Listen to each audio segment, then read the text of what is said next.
You seem to still be up there somewhere. Maybe I am.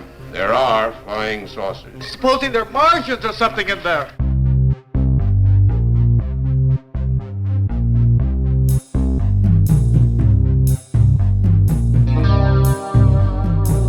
Hey guys, welcome back to another Weird Wednesday. I'm Asher's and this is... Tobias. Tobias, how was your holiday weekend? Oh god, that's right. It was a holiday, wasn't it? I didn't do anything special for it at all. It was good. We my wife Emily made a barn friend, and so we had her and her, oh gosh, fiance, husband, I don't remember, over. This is a person. Okay. To grill out. Yeah, it wasn't like a goat or something. I would have been more excited. No offense to anybody, but if it had been a goat, that really would have made my day. No, it was human beings, and they're perfectly nice. Like it was a nice time, but like we grilled out, and like that was it for the 4th, because I am just crazy busy right now, and so throughout the weekend, I had to make time to work on this presentation. So what I'll normally do, right, is I'll write a presentation that I will more or less give at like every event that I'm going to do in a year, and then I will change presentations if I'm doing the same event again, right? So this year, because I was doing a workshop at Haunted America, I couldn't just use that workshop that I had created as my presentation for the rest of my stuff going on, right? So, instead what I had to do was come back from Haunted America and then write this whole other presentation, which is interesting, and I think people will like it. It's basically about the other unusual phenomena that is often reported alongside or by witnesses of Mothman, right? So talk about like weird lights in the sky, UFOs, shadow people, other sort of parapsychological stuff, ghosts and hauntings, poltergeist phenomena, that kind of stuff. And, of course, I have several reports that I have personally investigated that will be the bulk of this presentation. I think I managed to fit, I don't know, 5 or 6 of them in there probably. And hopefully we have time for them all. I haven't timed this yet. So we will see. But yeah, so like it's mostly stuff that I've done myself, which I find always works out better. If you can talk about something that you've personally investigated, that's almost always going to be more compelling than just talking about somebody else or somebody else's work or something similar. So I always like it when I can do that, and I have the good fortune of having been able to interview so many witnesses and work with so many witnesses that, I have a lot of these stories. I have so many saved up at this point. Most of them, like the vast majority, are not Mothman. They're UFOs and other cryptids and even weirder stuff. So, once this next book comes out, maybe people will want me to do Mothman stuff for just a little bit longer. And that's fine, but I think it would be really interesting to be able to get into some of the other myriad cases that I have covered over the last several years. But yeah, anyway, so I spent a lot of my weekend working on that, getting that all figured out. I found some time for fun, of course. I managed to play some Shadowrun on Saturday with some friends of mine, which is a great tabletop role-playing game. Like the first edition came out in the 80s. They're on their 6th edition now, which is honestly a lot of fun. Probably the easiest time I've ever had learning the rules to Shadowrun. So, and I've played every edition. So like, that's great. Emily's playing, so that's also great. And so that was a lot of fun. I also managed to watch the two most recent big deal vampire movies. So yes, I watched Sinners and I watched Nosferatu. I had not seen either of them yet, and they both were just simultaneously available streaming. So I figured, what the hell? I got nothing to lose. I will watch these movies, and I'm happy to report they were fine. Oh. Like, I don't get why people I don't get why people were so excited about them. But they were fine.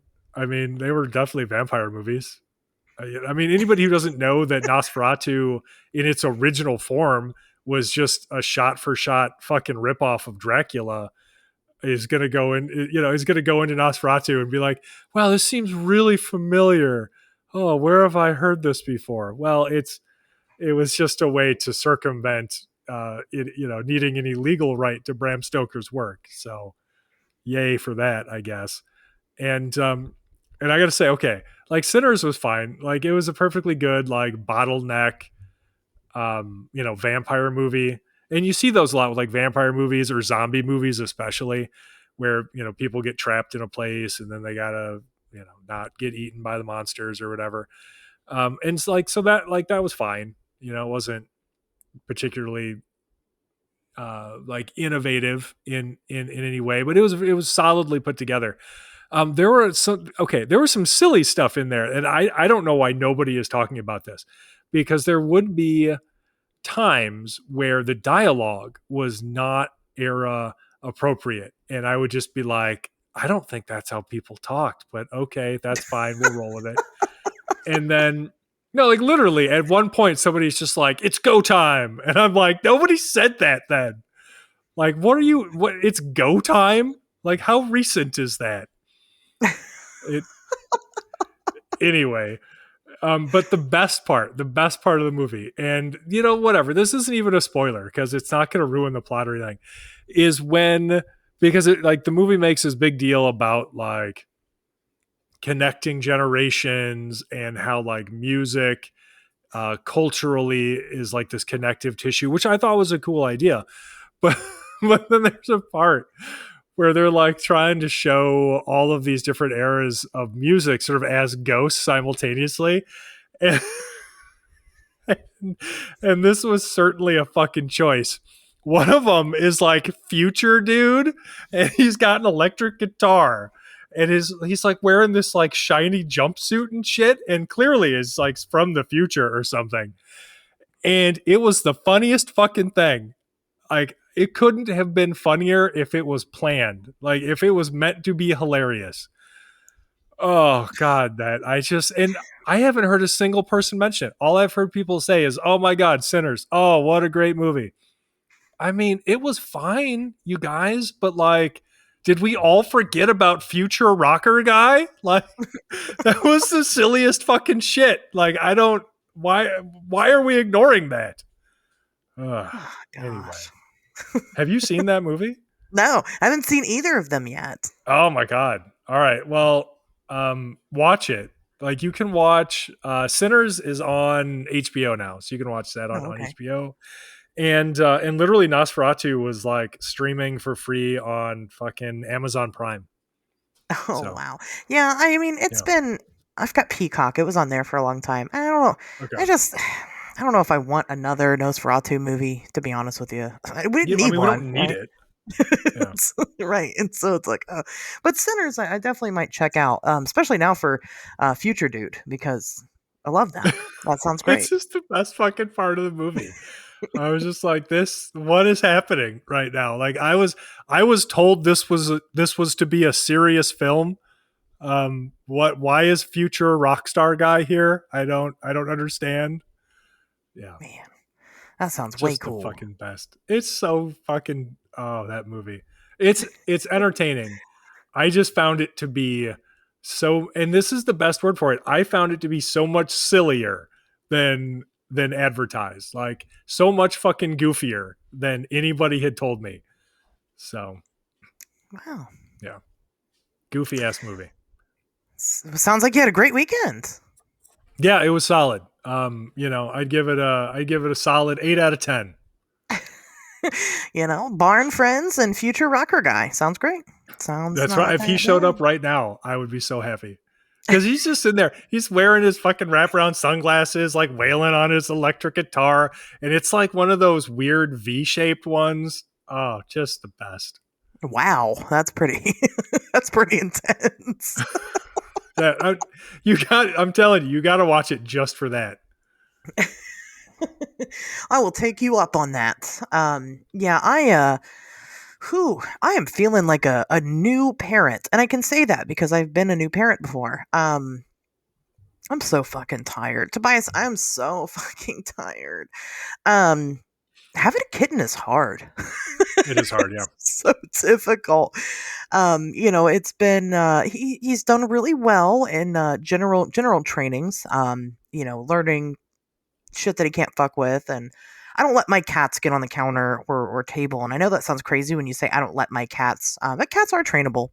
And so we've been working on that a lot.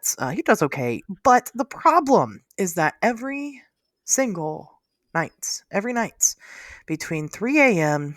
and 6 a.m., and I wake up at 8 every day, he needs to cuddle, and he needs to like cuddle intensely. He goes to bed with me at night and we cuddle, but this is nowhere near the middle of the night cuddling session. He is like trying to crawl into my skin. Like he fucking buries himself in like my neck between like my hair and my skin, and purrs real loud and fucking makes bread on my neck skin, and that sucks. And he switches sides constantly and licks me all over the face. And I mean, it's great, wonderful, amazing affection. And I wish he would do it, just not between the hours of 3 and 6. Yeah, fair enough. Because it's like, what do I don't want to punish that behavior because I want him to be affectionate, but now's not the time, my guy. And that's the only time he does it. He doesn't do it any other time. And it's like, why are you like this? I don't understand. So yeah, cats just have their own fucking clocks they go by. Is there a way that you could like just use some kind of positive stimulus to distract him, like have a toy or something that he could, you could just keep it by your bed and be like, fuck, let's throw this toy or something. But then what if he learns, well, I want to play, so I'm just going to go do this shit and wake her ass up and she's going to play with me? Well, is that better or worse than the current situation? I don't know. I don't know either. I'm like, how do I fix this one? So I've been having, I'm going on like, I don't know, 3 weeks now of not having one night of I'm about to get a hotel room and stay the night in it because I need to sleep. It's important. Because normally, so if it's more like, between 3 and 5, I'm like, okay, I can still sleep a little bit. The closer it gets to 6, I'm like, fuck it. I'm just up. I'm up now. Like, it's awake time. And so right. I'm just riding the struggle bus. But it's, it's still been great fun. Like I said, he's doing well otherwise. But then a mix of the sleep deprivation and just with everything I've been doing lately, man, I hit a wall. You know that commercial, that anti-drug commercial with the girl who's on the couch and she's just like completely deflated, like she's flat. Yeah, that was me this weekend. I was that girl. I really didn't do shit for the holiday either. We had like a family cookout or whatever, but it was no big deal. My daughter went to my best friend's house, but I did not go to my best friend's house. I went home 4th of July. Nice. And sat on my couch and pretty much rotted there the whole weekend. I watched too much stuff. I watched all of Squid Game season 3, which was very disappointing and did not make me feel good. And don't watch it, And then and then I watched a bunch of documentaries. God, I watched the Jerry Springer documentary. I love that. It was good. Yeah, I hadn't seen it, and it was good. And then we watched. There was one about it's about like a school for like troubled kids, like where Dr. Phil sends kids, basically. A documentary about that. Yeah, the one that was super fucked up and they tortured him. Yeah, super fucked up. I've seen that one too. Also yep. a banger. Yeah, it's called The Program. It was good. I guess. I mean, it's real people, so it sucks, but you know what I mean. Well, yeah. Don't do that, obviously. But the documentary was good. It was good. And I just did nothing. I started a new video game that I got a couple weeks back. It's called Graveyard Keeper, where I get to live out my fantasy of being a graveyard keeper. That's been okay, but now the weekend's over and I had to work today, and I'm trying to get back into real life, and I'm trying to divvy my time up a little better because I haven't been doing a very good job of that, which is why I hit the wall and rotted on the couch all weekend. Sometimes it's like that, though. It's just like that. That's true. So that's pretty much that's my weekend. Yeah, that's where I'm at. Did you watch that? Very good. Do you watch Squid Game, Tobias? Did you check that out? I do not. I've never seen it. God. It's so fucking good, but so fucking terrible at the same time because it's like, it's good. It's really well made. It's really entertaining, but the themes in it are horrifying because it's like fucking real. And it really like tests, your view on humanity because people fucking suck. It's a whole show about how much people fucking suck. And it's like, oh God, the show's right. People do suck. I mean, it's still a fictional show. I mean, it is a fictional show, but, people would kill you for money. That's for sure. They do it every day. Sure. Well, it's doing its job if it's making you feel that way. But whether or not that is indicative of some kind of objective reality is arguable. But it sounds like a good show if it is capable of like eliciting those feelings. So yeah, exactly. So no, it is good. I'm glad it's over though. The season 3 was the ending of it. So and I like that. I usually don't watch shows unless they have reached a conclusion because I've gotten invested in too many that just get canceled. And I hate that. That's even worse than it having a bad ending. Right. Yeah. So that was, I took a chance on that one. Here we are and it ended fine. So I'm like, I made a decent decision is how I feel. And I kept up, I was up to speed with pop culture, which I never am. I'm not cool enough for that. So I was this time. Congratulations. Thank you. Let's just see if Stranger Things actually, keeps its promise. I've been looking forward to that one for feels like years and years. I think it has. It's been like 5 years. It hasn't been that long, but almost actually. These kids are going to be graduating from fucking college before it's over. Yeah. Anyway, I don't have any news this week because, like I mentioned to you guys, I kind of hit my burnout wall and I really didn't look for any this week. And nobody sent me any. So it is what it is. Fair enough. Like I mentioned, I was so busy getting ready for this next conference and working on this presentation that I didn't have time to write any news either. So I guess the only news that I would have would be that I will be at the 2025 Illinois Paranormal Conference, which is this Saturday, July 12th from 10 to 5. So I am reasonably certain that if you are interested in attending, then you're going to want to, you can pay in advance or you can pay at the door. But if you pay in advance, it's slightly cheaper. So it's like every event ever. I think it's $25 in advance or $30 at the door. So not bad, honestly, as far as these events go. And it's not just me. Let's see, who else is going to be there? I actually have my event pulled up.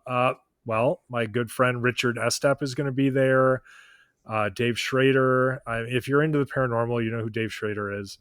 Another buddy of mine, Larry Eisler, AJ Gutierrez, and Robin Davis and Ted Williams. So they actually own, what is it called? So there is they have a haunted location. No, this is true. A haunted location down in Galena, Illinois. Very nice people.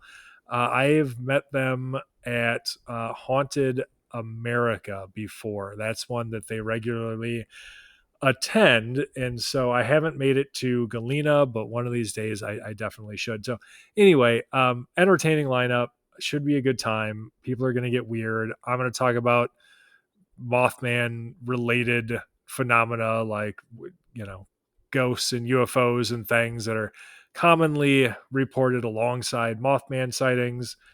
Should be a good day. So hopefully people will check that out.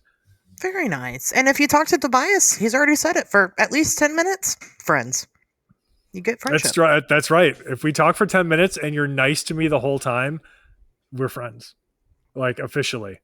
So, yeah. But I should mention, go to hauntedrockford.com if you're interested in attending, and you'll get all of the relevant details there. So, very cool. Very cool. Well, I'm excited to talk about this week's episode because I think this will be lots of fun. The Mandela Effect. Tobias, how familiar are you, or, what's your history with the Mandela Effect? I'll tell you, I was a Berenstein Bears kid, where I had a bunch of books, and I love those stupid bears because I love all bears.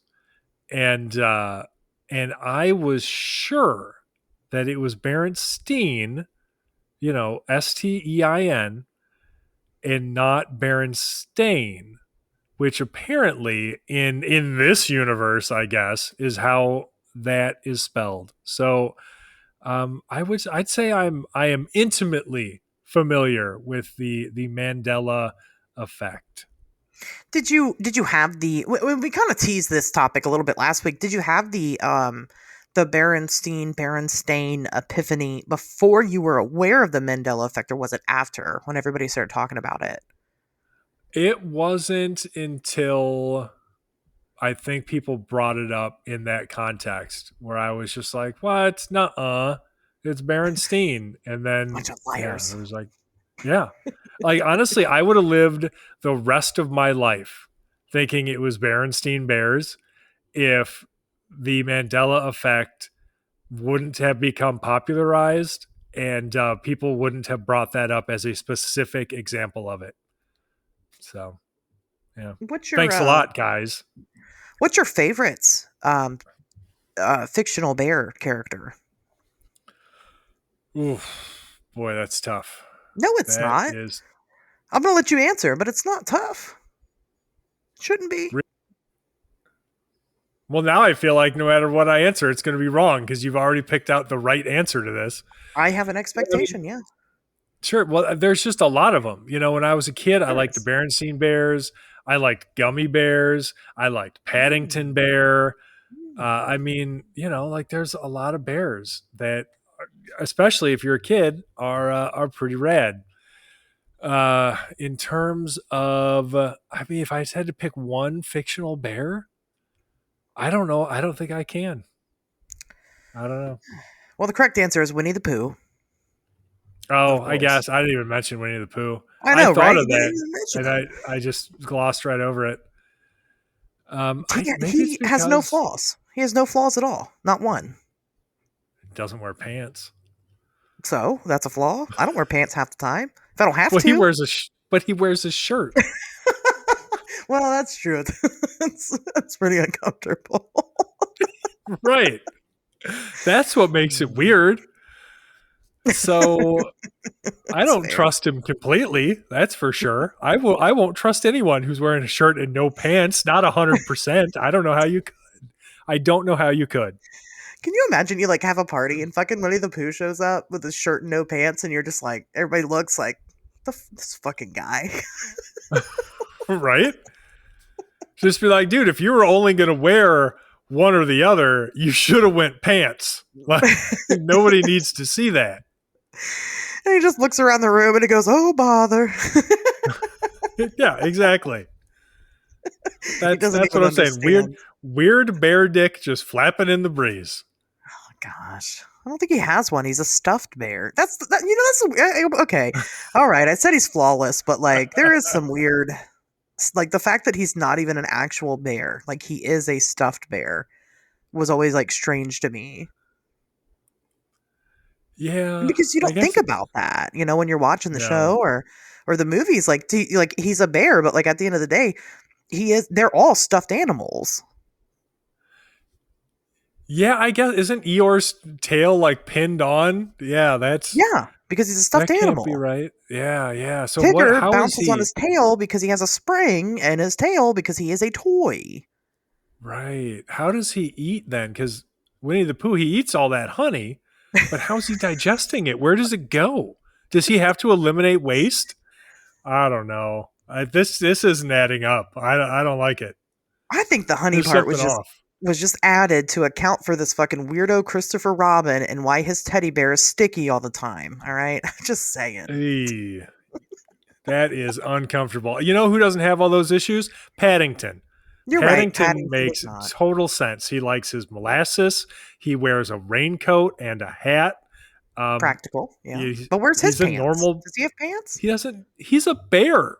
He's an actual bear. He does not wear pants, but he does wear a coat, which is fine.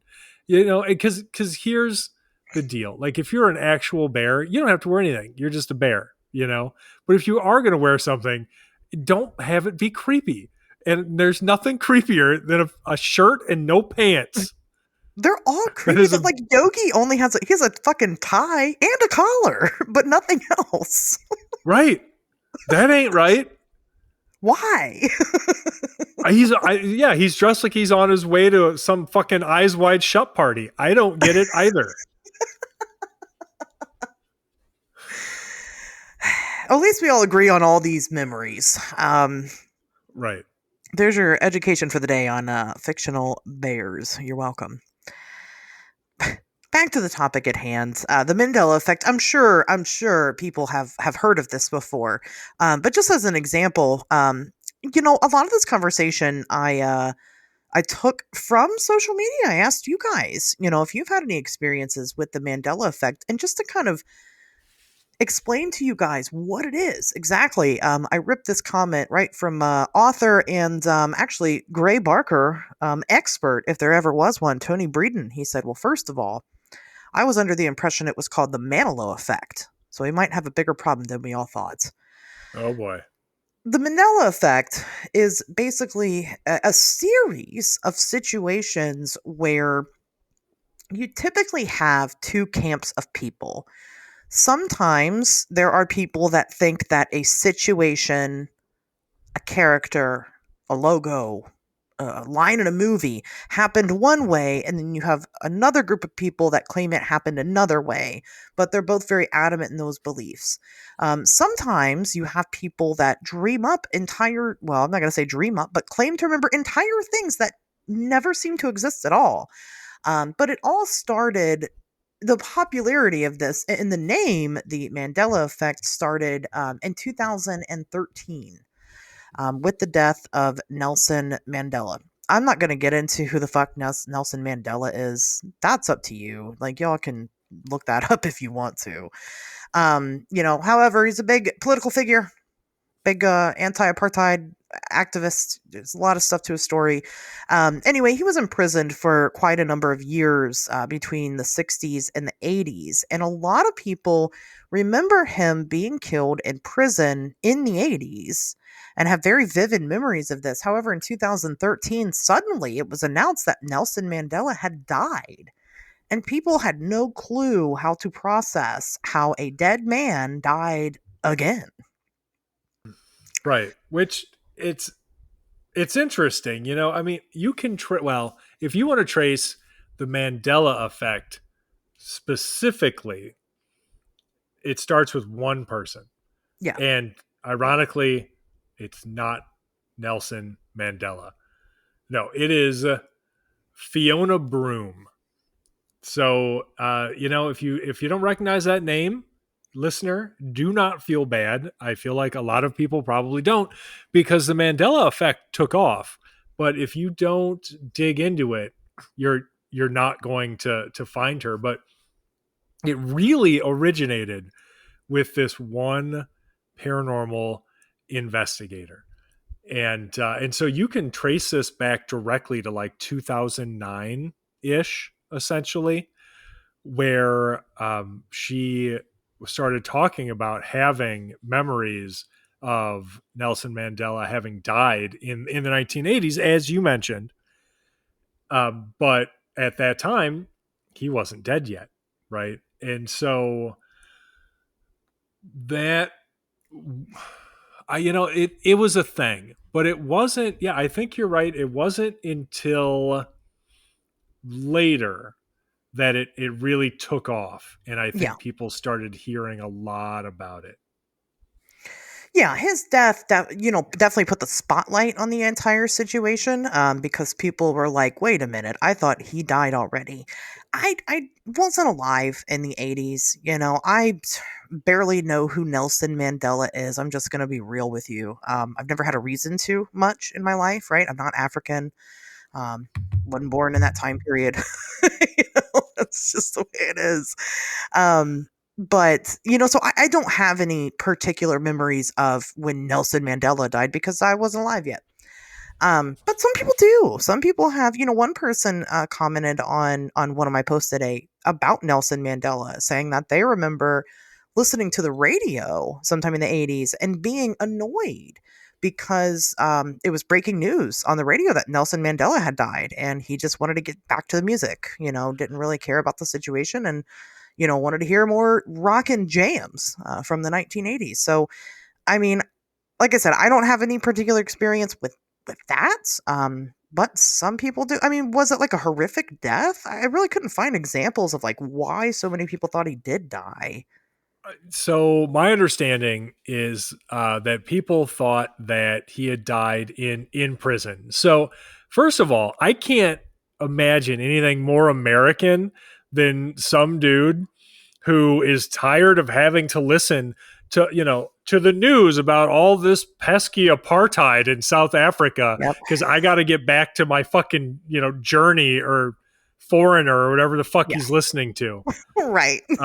Like Super oh American. my god, man, like get some perspective. Like holy shit. But Apartheid. Yeah. Yeah.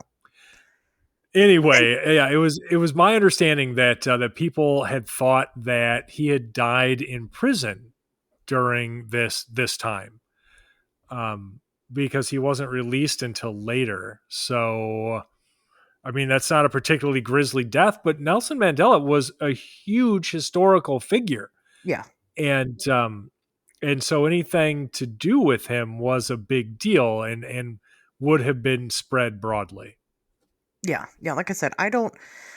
Some of these situations, and we'll kind of talk about them when I start getting into more examples.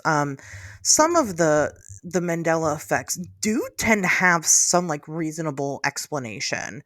This one I couldn't really find anything. Like maybe somebody else that was involved with apartheid really heavily died in prison. It doesn't really seem to be that tie there, and that's okay because sometimes they don't have a reasonable explanation. It's just the nature of the phenomena. But yeah, going back to Fiona Broom, I had never heard of this woman at all before this week. So, Yeah. okay, am I alone in that? I hope not, because No, well, I I had no definitely idea. hadn't. Yeah, I Okay. think that probably only people who are way more into the Mandela effect than I will ever be had are likely to have heard of this person. I'll just say. And I'm not trying to be mean or anything. Like the No. reality of this field is most people haven't heard of me, Right. like they might even be super into Mothman. They haven't heard of me. Okay, actually I have an example of this shit, right? So free RPG day was just a couple of weeks ago. And, I like to go to one of our local gaming stores, Noble Knight Games in Fitchburg, and like do like club stuff with my local gaming clubs. We'll like run games and, whatever. It's just an excuse to hang out and have fun. And you get some free RPG stuff. So why not? Now this year they had like vendors, which I was like, okay, like that's weird, but whatever, great. And most of them didn't really have anything to do with like RPGs that I could tell. it was just like vendors you would see. Honestly, it was like vendors you would see at like, I don't know, a metaphysical fair or paranormal convention or something. And one of them was selling cryptid stuff. I promise the story is going somewhere. And so I make a beeline for that table because I see cryptid stuff, and there was a bunch of Mothman stuff.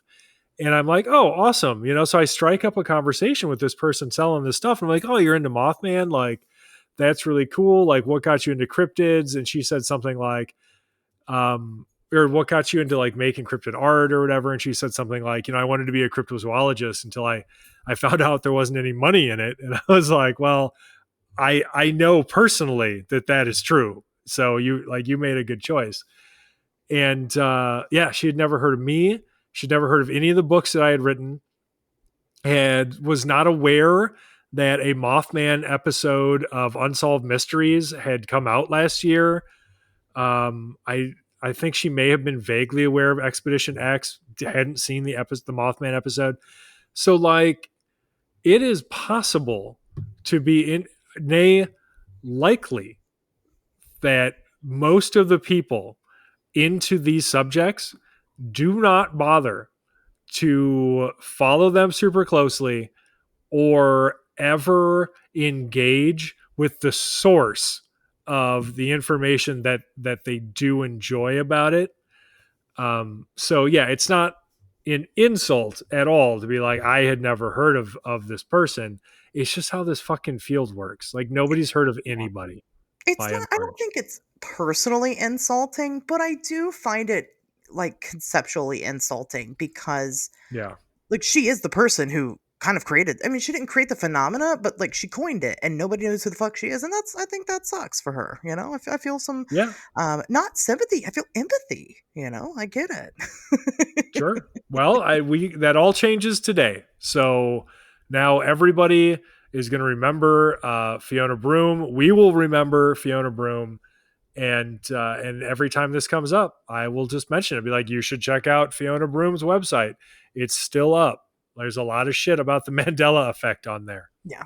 Yeah. Well, at least until the new, like, the timeline shifts again and new people come in and then they won't know who she is. That's true. She might not even exist. Right. She might be a bear wearing a shirt and no pants. Who knows?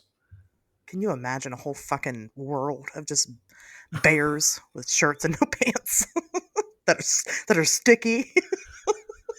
That's okay. That's some people's paradise is all I'm not mine specifically. Right. But I think if you just went in to like certain, I don't know, like certain bars and were like, hey, how would you all feel about a world that was just bears wearing shirts and no pants and they're a little sticky? I mean, that's going to be a hit if you have the right audience. That's true. All I'm saying. More people than you think, I think, would be like, hell yeah. Sure. So, again, you have differing groups of people with different sets of memories, and kind of the general theory of if you buy into the Mandela Effect, I'm going to skip ahead a little bit. Usually we don't talk about theories until the end, is that somehow, some way, there have been shifts in our universes, right, in our homes, and we have kind of switched spots into other parallel universes, and that's why we have these memories. Tobias comes from the Berenstain Bears universe. I'm from the Berenstain Bears universe. We were not Get born out of my universe. in the same. Maybe you're in my universe. Well, I'm the one that has Berenstain, right? I will see myself out. Good. We don't need that negativity around here. Okay, we like That's bears right. with shirts and no pants. That's true. So that is kind of the general idea, and like I said, we'll kind of get into a little bit more details and just some that I kind of wanted to pick apart, and let's see where we stand on it. Let's talk about wieners. Huh? You ready for that? Sure. Okay. Wiener on Wednesdays. We talk wieners. It feels that way sometimes, doesn't it? Every Wednesday. Oscar Mayer the famous hot dog brand. Oscar Mayer. I live in Wisconsin. Of course, I know this was this was Oscar Mayer's home for a long time. We had a I big didn't old know that. factory in Madison and everything. Yeah, Wow. till those sons of bitches moved to Iowa. Ugh, Wow. Fucking I traitors. know. Well, it's Um, fucking Iowa offered them a bunch of tax breaks or some I don't know, some bullshit. It doesn't matter. Anyway, So Oscar Mayer has been at the forefront of a massive argument, and that is the spelling of Meyer and Oscar Mayer, right? And the problem comes into play because there's an entire song. We all know the song. We all do. And so there's people that insist, no, my way's right because it's this way in the song. And then they go, no, my way's right because it's this way in the song. So Meyer, for some people, because it's pronounced this way, is Meyer, Oscar Mayer. However, it's going to blow your mind. It's actually Mayer, Mayor, Oscar Mayer, but that's not how you say it. no, But it that certainly is is not. accurate. It's spelled Mayer. Tobias, as somebody who grew up in Wiener Central, I guess it's from the sounds of it. What's your opinion? What did you always know it was AY or EY? Yeah, I mean, I don't know. Like, I I think AY is correct. Um, and I don't remember ever having a strong opinion on that. So I'm not. But yeah, no, I mean, like you see a lot of Oscar Mayer, or at least you used to see a lot of Oscar Mayer stuff around here until those traitors went to fucking Iowa. I don't know if I mentioned that or not, but I'm going to mention it several more times. But yeah, like you see a lot of Oscar Mayer stuff, and so like you recognize the logo and it has the name in it. So Yeah, yeah, right. I don't And recall any weird shift there. like I said, Meyer. It makes sense, and the explanation here, it's simple, right? When you're singing the song, it's not difficult to get A and E mixed up. They sound similar enough. And on top of that, because when you do say it, it is Oscar Mayer, which you would think would be the E. We're not saying Oscar Mayer. That just sounds stupid. So That's what I'm saying from now on. you're going to say Oscar Mayer. Mayor. Yeah. And I hope they hate it. Those sons of bitches. I hope they can hear me all the way in Iowa. You're going to go to the grocery this weekend just to get hot dogs. Tell everybody about it. That's Just right. walking down, Whatever. walking I down the live in aisle. Wisconsin. People will be commiserating with me. Right. Like, I got We my could all Oscar be mad Mayer at hot them together. dogs. That's right. We could all be mad at fucking Oscar Mayer together. So, I mean, again, like I said, that one has a pretty easy explanation. You could be wrong sometimes. The next one, the Monopoly guy.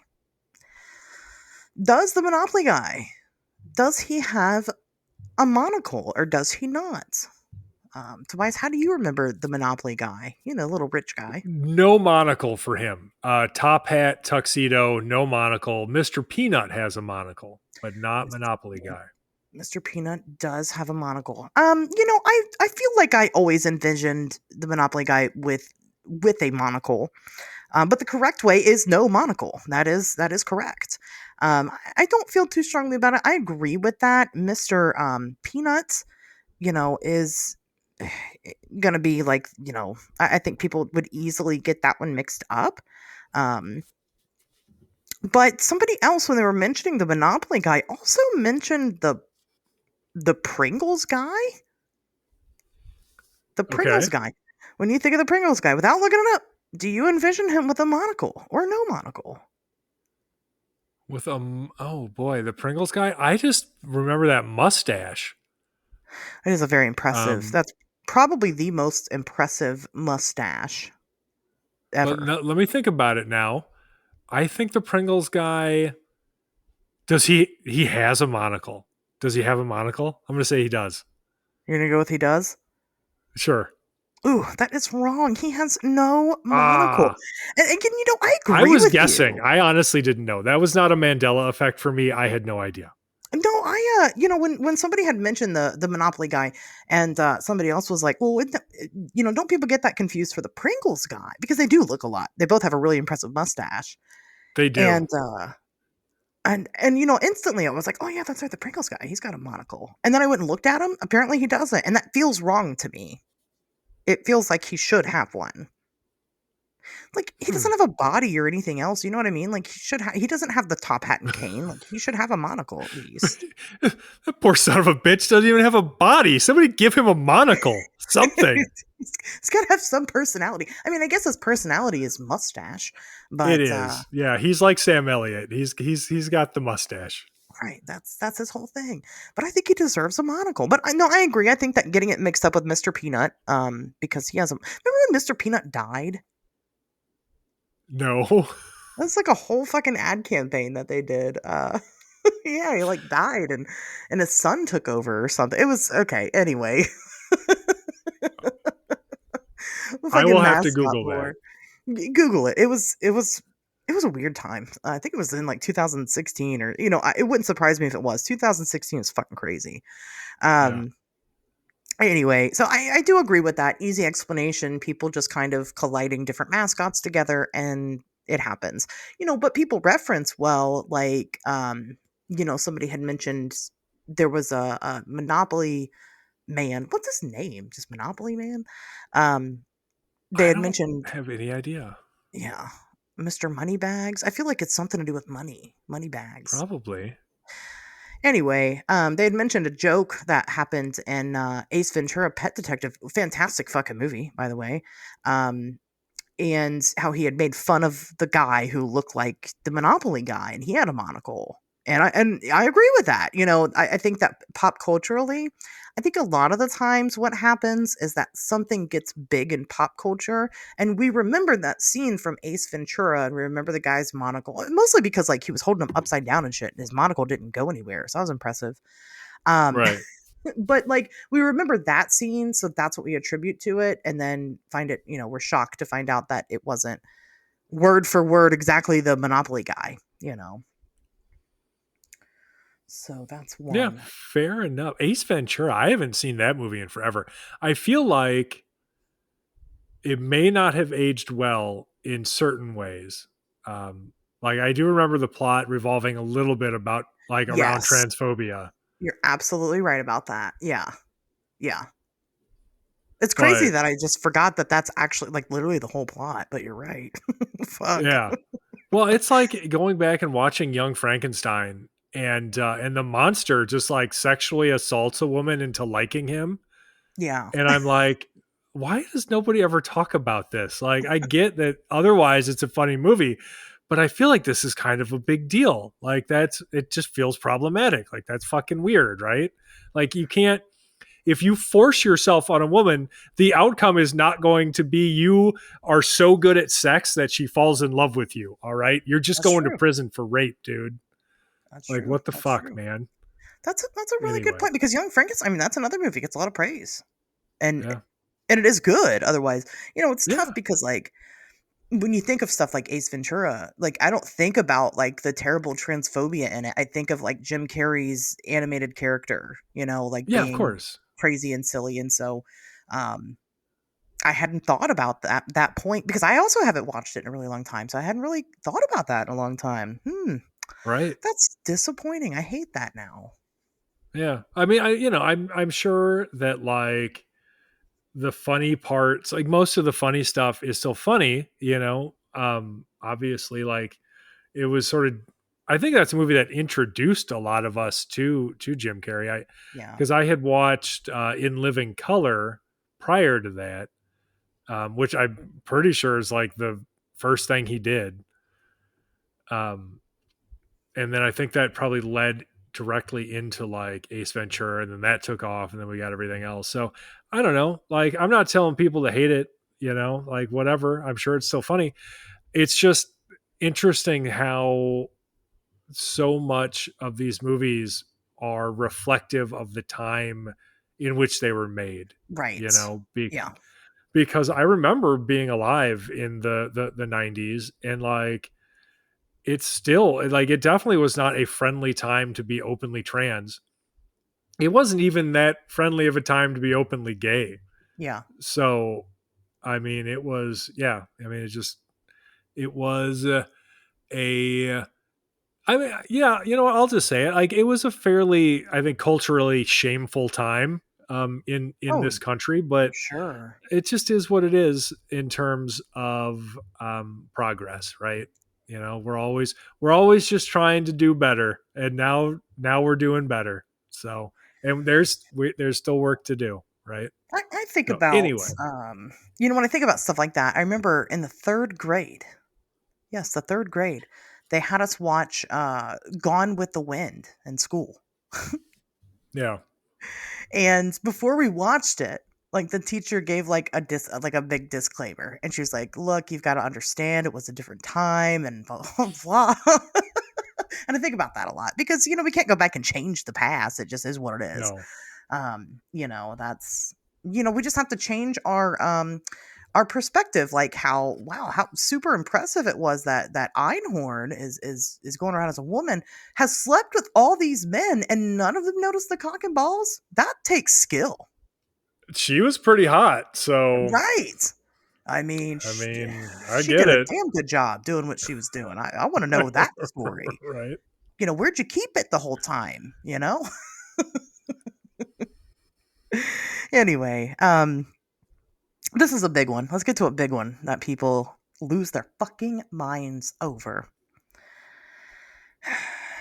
The Shazam movie. The Sinbad Shazam movie. Oh my Yeah, I have god. no memory of that one. I don't know. And this is the one, this is like the one that really got me into it, but on the opposite end of it. Because here's the thing, I 1,000% remember not the Shazam movie. I remember Kazam with Shaq. That's what I Oh remember. yeah, with Shaquille O'Neal. Yeah, Absolutely, the movie was absolutely. terrible, but it existed. Fucking terrible. I loved it when I was a kid. I don't think I could Of even course, bother to sit through it as an adult. Talk about movies that didn't age well. That wasn't good for the time, but I thought it was great. right? And I guess that's why I remember it, so deeply. And so when I got on the internet and I saw these people talking about this Shazam movie with Sinbad, it just made me irrationally angry. And I'm like, no, you motherfuckers, that didn't exist. You're just confused. Like you're just misremembering shit. Like you're just wrong, and you don't want to admit that you're wrong. Like that's, and I felt really strongly about it. And I still kind of do, but people insist that this is a real thing, and it got so big. This whole thing got so big that Sinbad actually like performed in like a short version of a quote unquote Shazam movie. Really? Yeah, he did. He did, and you can watch it. It was on maybe it's on like Saturday Night Live or some comedy sketch show or something.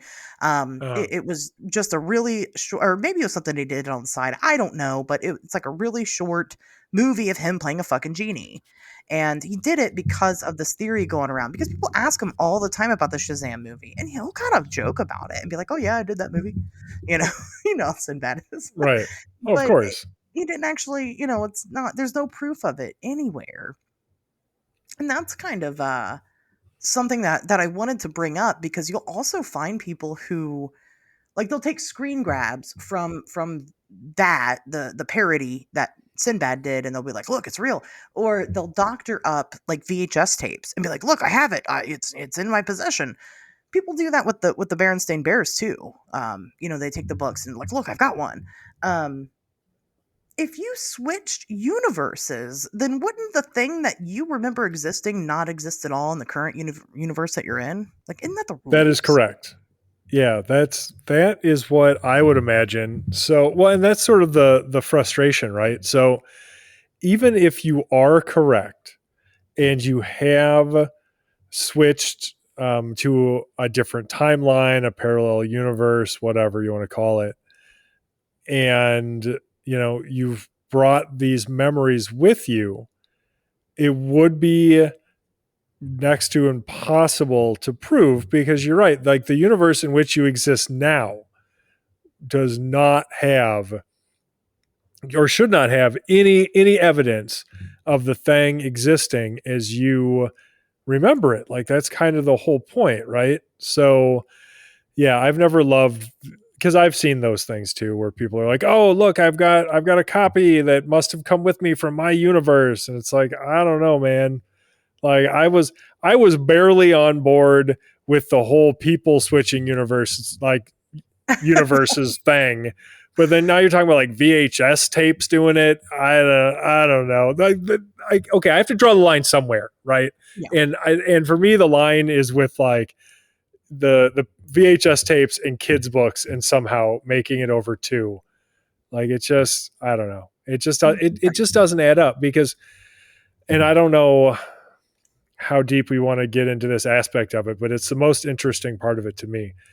Like, what would have to happen for people to switch universes like that, right? Because I've heard various hypotheses in terms of like what the reason would be and how that would be facilitated. Like, for instance, there's one that I've heard that says when you die, or like if you die, then instead of some afterlife, you are just shunted off into a different universe, like a different timeline, which is an interesting idea. I feel like that would have to have some kind of natural conclusion, though, because human beings only live for so long. So if you're like 105, you're not just going to die of being old as shit and then be shunted off to a different timeline where you're not old as shit anymore, right? Like that part doesn't make sense.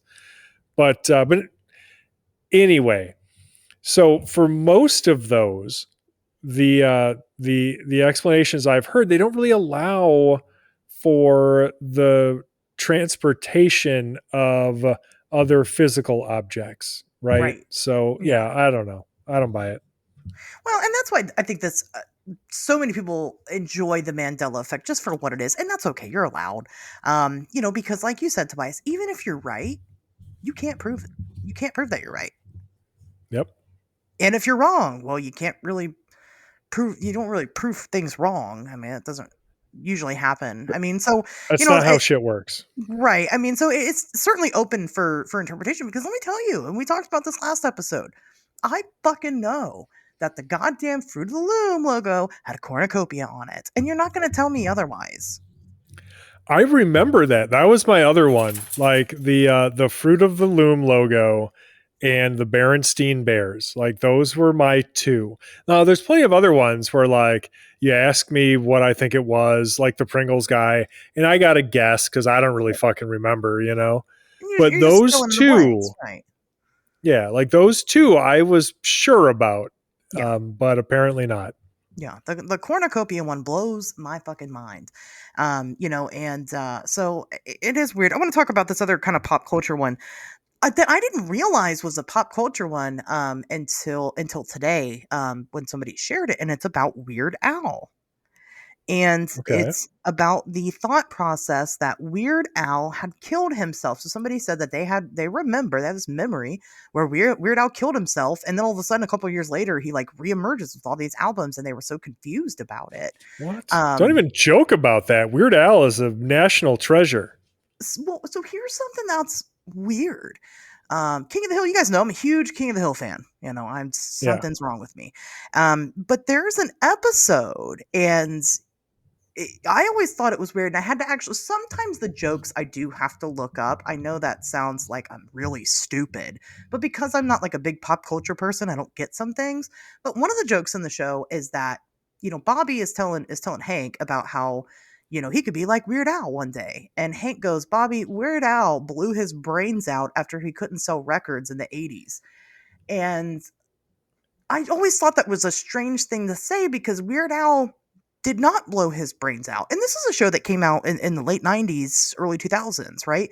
So I was kind of, I had to kind of look into it a little bit. And apparently Hank himself, the joke is that Hank had gotten Weird Al confused with another guy who predated Weird Al, who did parody songs and actually wasn't very successful at it. So like, again, the joke is just Hank being, kind of out of the loop and, not really knowing a shit and speaking so confidently on it. But I thought it was strange that there was an actual human being walking around who also has that same memory of Weird Al having killed himself. Huh. Isn't that neat? So yeah. I guess how big is the The the Weird Al thing. Weird Al committed suicide one, because I had never heard of that before. It's not huge, but because somebody else mentioned it today, I did look into it, and there are other people that do remember Weird Al killing himself. Well, he didn't, so He did they're not. wrong. Right, he did not, and we're happy. And he didn't in this universe. I don't know where the fuck you're from, but it sucks. It sounds like Yeah, darkest fucking timeline. No, like Weird Al kills himself. Jesus. you're right. Like, no wonder you came here. I can't imagine life without Weird Al in it. Ugh. Right. But yeah, that was kind of a new one. But it was. I had never thought of the King of the Hill line before as a Mandela effect in and of itself. I just thought it was a joke I didn't get, which I was right. It was. But until that person said that today, and I'm like, that's weird. But yeah, it's a thing. I don't know. Huh. I love that show, and I've watched it all the way through more than once. I don't remember that specific line, but I'll have to go back and watch it again. You got to rewatch the show. The revival's coming out in August. You got to be ready. That's right. You got to be ready. That's right. So I also picked up, in sharing these Mandela effects, of course, there's people that share all of them, right? All the different ones that they remember and all the different Looney Tunes and the spelling of it and different logos.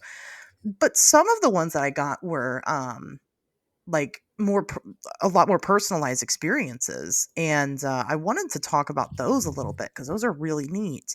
Okay. Potential genuine ones. Jacob shares.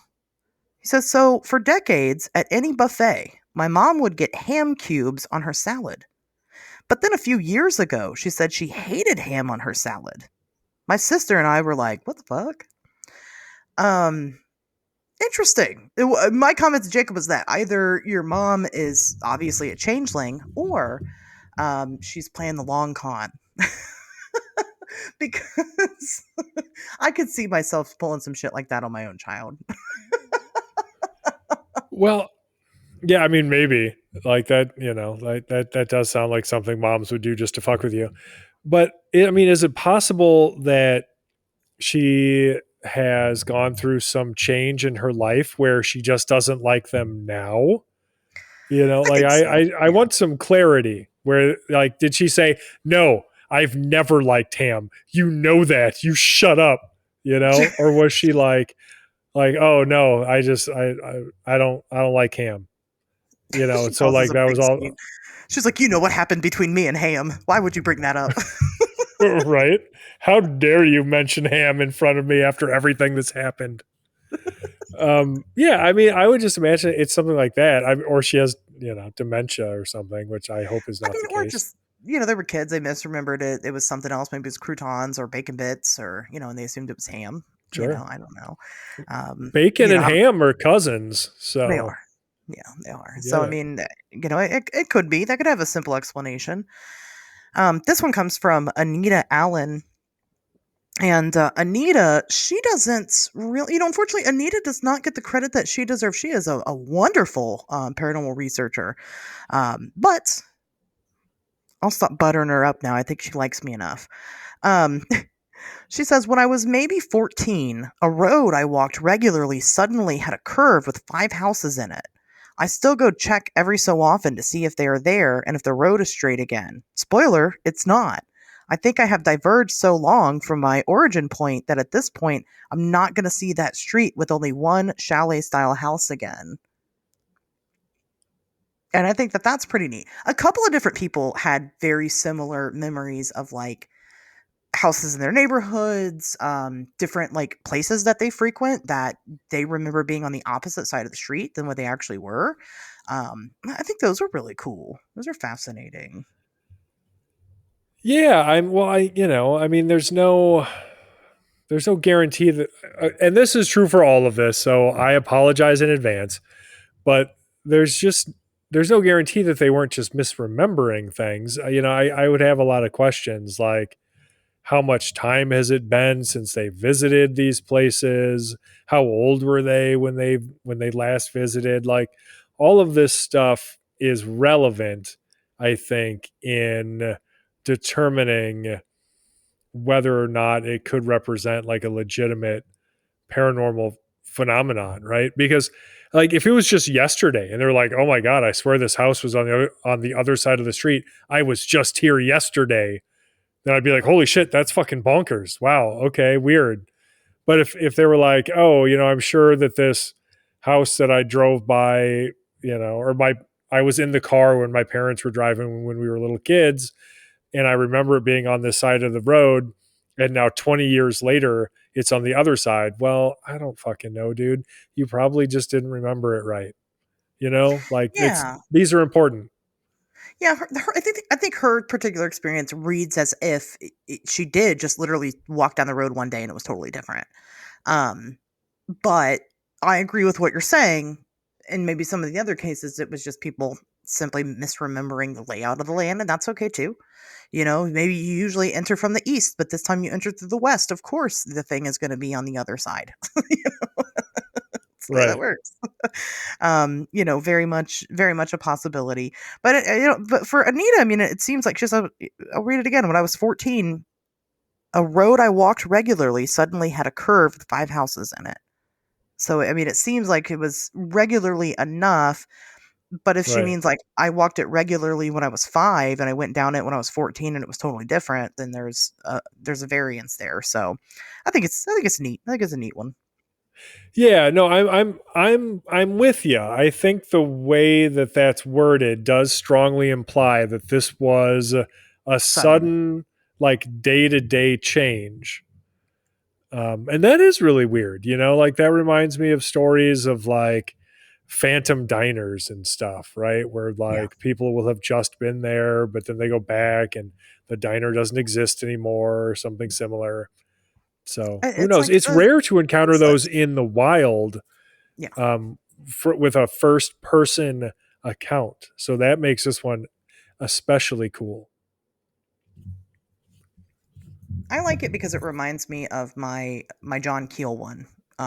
Which in case you didn't listen last week, I'll tell you, I was studying John Keel very heavily for a long time because I was doing Mothman stuff, and remembered an E at the end of Keel's name. And all of a sudden, I Googled him one day to look something up, and it did not have an E, and that was not possible. So I went and got all my books, and none of them had E's either. So I'm from the Keel with an E universe. I don't know. Or like, some vowel gnomes snuck in and stole all your E's. Stole. Well, they weren't mine; they were Keel's. But yeah, Oh, they are on your books that you Gone. bought. I'm just saying. It was just me, but it was sudden. It wasn't like I had a break in Keel research. I didn't. That was the weird part. But it reminds me of that. The sudden change. And being like sentient enough. An age where you're sentient enough to take notice. Right. And then this, I've got one more here I'll share. This is the last one. It is from Lunaku. Lunaku. I'm going to say that. Lunaku says, Sure. when I was a kid, I vividly remember getting a coat hanger stuck in my throat. But my mom says that never happened, but it happened to my cousin. And that's very interesting. Because that Well, certainly is a possibility, right? what, getting a coat hanger stuck in your throat? How the fuck would that happen? Reverse abortion from the top. That's sometimes you're desperate. Jesus. That's horrible. That's a horrible joke. Oh my gosh. I'm not. What? If you or anybody you know needs to get an abortion in a healthy way, reach out. We'll figure out where you need to go. Yeah, But Jesus. no, with this particular story, I mean, it is interesting because is it the storyteller that's telling us the story who misremembers, or is it the kid's mom who misremembers? That would be hilariously like negligent parenting to just be like, it was one of you. I think it was your cousin who choked on the coat hanger. I don't really remember. I don't care that much. It's fine. Well, I think it just depends because I have a fun story. I have a confession. You ready for my big confession? Oh my gosh. Okay. So there's a story that goes around that when my family gets together, they all share about it. And it's about the time that my sister cut my hair in my sleep. And man, it was a bad haircut, and it resulted in probably an even worse haircut once I got to the fucking once I was taken to the salon and had my haircut, and it was just a very bad time in my life. And here's the thing, though, she didn't cut my hair, I did. It was me. What? Yeah, it was me. And the thing about it is that she remembers that she cut my hair, but I know it was me, and I know I blamed it on her and acted dumb in the morning when my hair was fucking all over the place around me. But she remembers cutting your hair? She remembers cutting my hair. Yeah. That's wild. Isn't that weird? Yeah. But I So remember who's wrong? cutting my hair. Right, because I could You be could- wrong. You could be. And it's wild. And I haven't told, so like I said, it's like one of those things, you get around and start telling stories, and that's one of them, right? Oh, remember the time Jessica cut your hair? Ha ha ha, that haircut was so awful. Ha ha ha. And I'm like, yeah, Jessica did that. Yeah. I did confess it to my dad eventually at one point, and he kind of laughed about it, but I told him I told him the best part about it is that Jessica, my sister, she still thinks she's the one that did it. But, now telling the story in a Mandela Effect episode on my podcast, I might have it confused. I mean, maybe that's the thing about memory, of course, is that it can be very fallible. And Yes. especially once you start reinforcing illegitimate beliefs, right? Like really what is happening when we remember things is especially the longer they go on, we're just like we're remembering our own memories of them, and it's really easy for details to be lost or added depending on what we are concentrating on specific to that memory. And yeah, I mean, you can just straight up invent memories of shit that has never happened. You can switch roles with people, and it'll all seem real, But I mean, this is why memory is not generally given a lot of weight in terms of like objective scientific evidence. Yeah. It's just we're not that good at recording events, honestly. No, our brains are a lot less impressive than people impressive in some ways, but a lot less impressive in others. And memory is definitely one of those things because, at the end of the day, one of us did it, right? One of us cut my hair. There's pictures. Yeah. It's awful. They will never see the light of day. But one of us did it. It wasn't both of us. I'm sure we would both remember and be like, I remember we ganged up and we both cut my hair. No, I remember being terrified. I didn't want to get in trouble. I blamed it on her. And then I don't know if I inserted that memory or if I somehow made myself the center of the story, and it is a weird thing. But our brains are also at fault for these other memories. And, like we talked about with Mr. Monopoly and his monocle, we've matched two different characters together to kind of create the false image of one, or probably one of the most famous movie ones is Luke, I'm your father. And that's not what Right. Darth Vader says. He says, no, I am your father. And everybody insists, well, then why would everybody say, Luke, I am your father? And it's like, well, because somebody parodied it, made a parody of it at one point. That parody got really popular. And you remember that parody. You don't remember the word for word Right. original. We Are the Champions by Queen. We are the champions of the world. People insist that's how the song ends. That's the very last line of the song. It's not. However, Freddie Mercury does sing that line in concert. He does say, we are the champions of the world, but that's not what they played on the radio. And again, it's just because our brains are so unreliable. It doesn't really care that much about those tiny details. So it will just straight up make shit up to fill in those details. They're not very, Yeah. well, I was going to say they're not very smart, and that's not necessarily true. They're just not, well, I guess I said it, reliable. Yeah, it certainly makes what we do difficult because, when it comes to the types of phenomena in which we are interested, often all we have is human memory, Yep. right?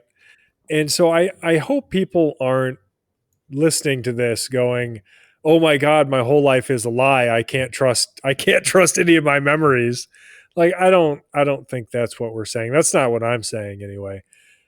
I just think that, uh, especially because if it is a particularly impactful memory, the core aspects of it are less likely to change than the additional details that you just didn't really record at the time because they weren't that fucking important.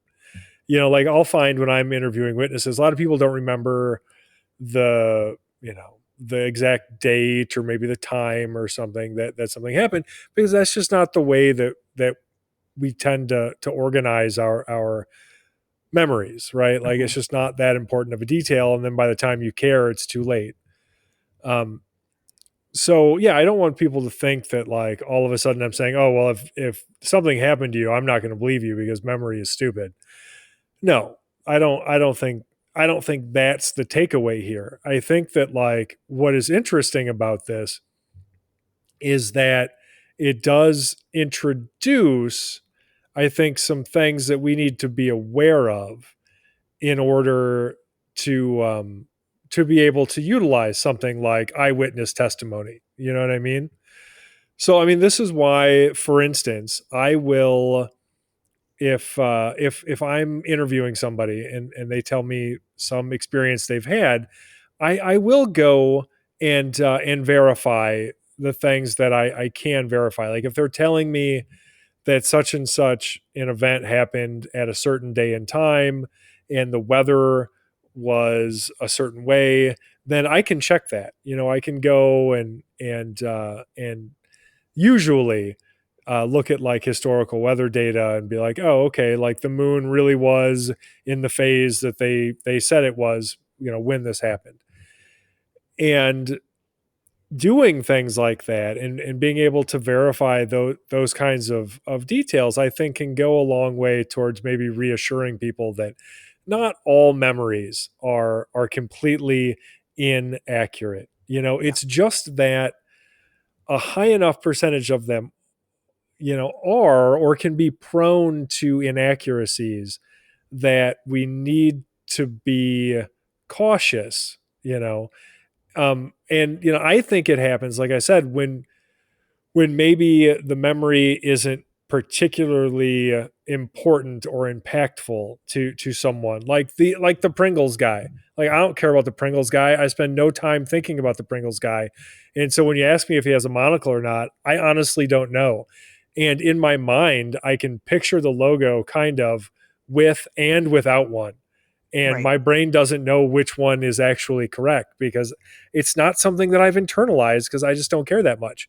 But the paranormal experiences I've had, I go over and over those. Like the core details of those haven't changed in 40 years because those are extremely impactful events for me, right? Um, and so I think there is a difference there. So nobody needs to get mad at me about saying that their memories are all fallible, because they're not necessarily, but we got to watch out for it. Well, and it's going to be your routine memories that are really just kind of Mad Lib memories, right? You just kind of fill in the blank with whatever. It's when Right. you take note of something specific that kind of throws you off the routine, just to bring it back to the topic at hand. Um, the Fruit of the Loom cornucopia. most people say I fucking know that there was a cornucopia because I didn't know what a cornucopia was until I saw that logo and I asked my parent, I asked somebody, I found out I didn't know until that point. Like, that's an extra detail. That's not just like I wear Fruit of the Loom shirts and underwear all the time and socks and I just saw that logo over and over again. It's usually stuff like this becomes so impactful to people and they become so diligent in their belief about it because there was some aspect of it that sticks out to them that they remember. Just like, if you're having an experience with a weird fucking creature, you're out in the middle of the fucking woods and you see a dog man, like, normally, like, you didn't give a shit enough to stop and check the fucking time. However, you might remember that it was kind of it was kind of wet outside. The weather was kind of gross because you stepped in some mud, and that kind of shaped up, shook up your routine a little bit. And then we, like you said, Right. Tobias, we can kind of go back and track that. Roughly, what time did this happen? Does it rain typically in this area? Did it rain during that day? Yeah, it did. Oh, okay, great. There's some fact here, and we're desperate to have fact because we understand that we are relying on human memory, which can be faulty. And it's okay that it's faulty. It just because somebody relays a faulty memory to you, just like, you got two buddies telling a story that they both experienced together. Maybe it's a fun story, maybe it's sad, it doesn't matter. They're both going to have kind of different retellings of the story. And it doesn't mean either of them is trying to lie on purpose. It's just the way it is, and that's okay. It's all right if that happens. And to a degree, you're going to get that a lot. So you're going to get people who share their experiences, and it's not 100% the same every time. And to me, I kind of look for that as an indicator. Then it's not rehearsed. You kind of know, like, they didn't just create this story because they have little variances in their details. To me, lends a little credibility. That's just probably my own personal opinion, not backed by anything. Huh. Yeah, I guess I've never really thought about it that way. I mean, I guess there's the other way to look at that, I guess, would be, it's not necessarily rehearsal, to just sort of relive a memory over and over again. Like, there are experiences that I've had that, yeah, I'm pretty sure I tell it the exact same way every single time because that's how I remember it happening, right?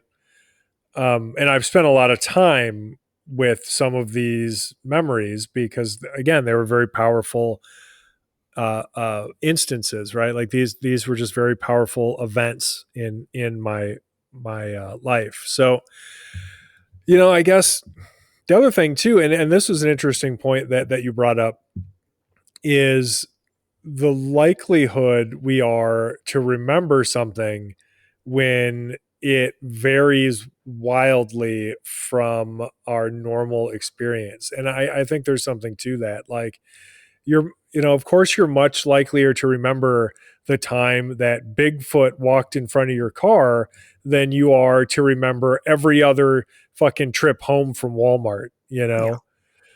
So, like, that sort of shocks you into being conscious of the moment when it Right. happens in a way that we generally are not in our everyday lives. And so when we're speaking in generalities about the details of things, so up to and including corporate logos, a lot of these Mandela Effect items, I would be more inclined to believe that memory is capable of playing tricks on us, specifically related to these sort of background elements, corporate logos, names of pop culture things, right? Than a specific instance, like, you saw a winged humanoid, or you saw a UFO, or an apparition, or something like a specific event. I feel, may be less prone to your mind manipulating or your perception manipulating details than just something that has existed in the background of your life, and you have internalized in a certain way, and you have certain expectations, but you don't necessarily remember the thing itself specifically from a specific event that really would have like locked that memory in for you. Yeah. Well, right, exactly. There's something about it that throws you off of autopilot for a second, and it just sticks with you for no reason. I have a lot of those personally. Um, Sure. Stupid shit that sticks with me for no reason. We all do, and that's why I think some of these topics, like I said, are bigger than others, is because you have so many people that are just so for sure about themselves. Um, pick your poison on the Mandela Effect list. There's so many of them, and is it proof that you were born in a different parallel universe? I sure, if that's what you want to believe, I guess. I mean, you can, um, or is it because that's why it's so important? That's why I kind of asked about the in the very beginning. I asked you, did you become aware of the Berenstain Bears versus Berenstain Bears before or after you became aware of the Mandela Effect? Because I think that part's important. Because then once you become aware of it after the fact, in the context of talking about it as a strange phenomena, then you start to hyperfixate on it. And then you start to try to you try to pinpoint times where you were broken out of your routine to justify what your belief is in whichever side you're choosing on whatever topic you're picking. And, that's where it becomes kind of a slippery slope of, is this genuine and is this not? Um, I don't necessarily think that the topic as a whole is like serious enough for us to be like, oh man, this is totally like genuine and we should really stop and think about this all the time, because I guess if I'm from a different universe, what does it matter? I mean, right. Here now doesn't change anything. Yeah. Does that mean you don't have to go to work tomorrow? Oh, Right. no. All right. Well, whatever then. Well, how the fuck can I go to the universe where I don't have to work tomorrow? That's Right. that's the conversation I'm trying to have. That's true. Like we need we're all independently wealthy universe. Yeah, because I do have a memory, and we talked about that last episode about Berenstain Bears from when I was a kid, and looking at the book and seeing Berenstain and thinking that was weird because everybody called it Berenstain, and that's one of those things that threw me off the routine. So I was like, well, that's strange because everybody's always said Berenstain, and it's Stain, nobody says Berenstain. And then I went back to fucking coloring or whatever. I was in second grade. I remember that. I was in second grade. Thinking about that. But that predates any talk of me learning about the Mandela Effect. I had no idea that was a thing. Didn't know what to call it. Just chalked it up to whatever. Sometimes people get shit wrong and moved on with my life. And I think that part is so interesting as a social construct, is that we are so fucking proud and so fucking set in our ways that we would rather create an entire conspiracy than admit that we're wrong sometimes. I mean, yeah, I think that's probably part of it. And that's overall in general with my personal opinion. That's where I am with it. I do think weird shit happens. I think time slips and stuff happen. I do. I love that they do. Sure. If they do, I hope they do. But at the end of the day, I see so many people on larger scales not be able to admit when they're wrong. Almost everybody is like that, unfortunately. And I think that's the more likely culprit here. But it's just my opinion. Take it or fucking leave it. I don't care. Whatever. You came here to listen to my show, Yeah, right. Why don't you just go ahead and Mandela fuck the right, like just right off, I guess, if you don't like it. Sure. Right. If you got a problem with it, then I'm going to put you in a full Nelson Mandela, and we'll go from there. Jesus. All right. Yeah. No, I mean, fair. No, I think you're right though. Like, it's pretty well established that memory is highly fallible in certainly in specific situations, and just like our memories of and again, most of the time these are non-specific memories. It'll just be like when you picture the Berenstain Bears, you picture the word with EI instead of AI. It's not necessarily like, oh yeah, I remember that because I was holding a copy of the Berenstain Bears when fucking Mothman killed my dad in front of me or whatever, and so it's a memory that's locked into my mind. No, it's usually just like, oh yeah, I always thought that was Berenstain, and when I think about it or I try to picture a book I had when I was a kid, that's how it's spelled, but I don't really fucking know. You know what I mean?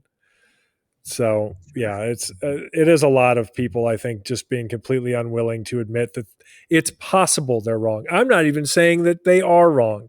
It's just Right. that it's possible. And if there's one thing this world could use a fuck ton more of, it's people being willing to admit that they might be wrong. Like I'm not asking for a lot. You don't have to say that you are wrong even. Just leave it open as a possibility sometimes, Good God. Yeah, please. And if you can't, if you just absolutely can't, go to therapy. Do the rest of us a fucking favor. And yourself, that'd be very helpful. I'm just saying. I'm not Right. willing to bury my flag on any hill on this topic. It's fun. I don't blame people for wanting it to be a thing. I think that's neat. Again, it's not something we'll ever be able to prove or disprove. Unless, of course, we are able to control universe hopping at some point in the future, and that would be Sure. really cool. And maybe that's what started it all, right? We started experimenting. We fucked up, and we jumped onto the wrong universe, and here we are. We had to kill our old selves, but I think I would remember that, killing my old self to replace myself, but I don't, right? So, So I drowned him in a bathtub or something. Yeah, I right. don't. How would that even work? I don't, I mean, yeah, because you have to, I mean, because if you're gonna, you'd have to go to a universe where you already exist. And like you said, Tobias, you mentioned the age thing, where you're already the same age, roughly the same person, just that one variance or a couple of tiny variances. And then what happens to your old self? Did Yeah, you, I don't know. or something outside of our control has switched spots with each other and we didn't notice for whatever reason? But what would cause that? We're just not there scientifically. We're really not. If it is a thing. We don't have that technology, that's for sure. It's the other fucking universe fucking shit up. Yeah, god damn it, other universe. Knock it off. Or it's just some natural phenomenon that we don't understand. I have no idea. It could be, right? Something that we're just not aware of happens. You don't know what you Sure. don't know. There's so many theories. Like I said, I'm not willing to bury my flag in any of them.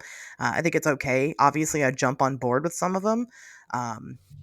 I think I've, in sharing my secrets of the haircuts, I think I've given myself kind of an existential crisis because now I don't know what I believe. So I'll have to unpack that with my therapist, and Right. we'll go from there. But yeah, do you have any final thoughts on the Mandela Effect or anything we talked about? Bears with Oh shirts and no boy. pants. Anything? Sure. Well, I think everybody knows where I stand on bears wearing shirts and no pants at this point. It's wrong. It's just wrong, guys. Okay, so in terms of what we just talked about, I mean, I feel like we were pretty thorough. Like the takeaway for me from this particular episode and just sort of the Mandela effect in general is, yeah, of course, it is fun to speculate about things like parallel universes and altered timelines and things like that.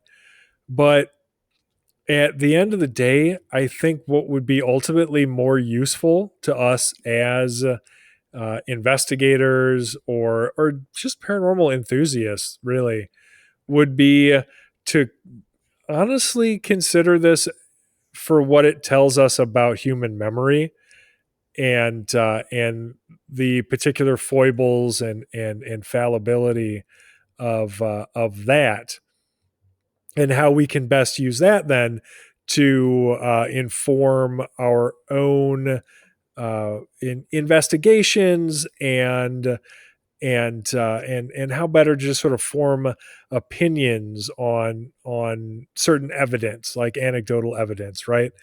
Because it certainly seems likelier in many, not necessarily all, like the story that your friend told about the road changing is compelling. It is, and I'm not trying to write that off as like a false memory, but a lot of the Mandela effect things that are reported, I think certainly could be, and so maybe that's the lesson there. If we use this as motivation to learn about human memory and what to look for, then we can more easily discern between, whether or not I just fucking forgot how to spell Berenstain or whatever, and cases that might actually have some legitimate paranormal phenomena present, like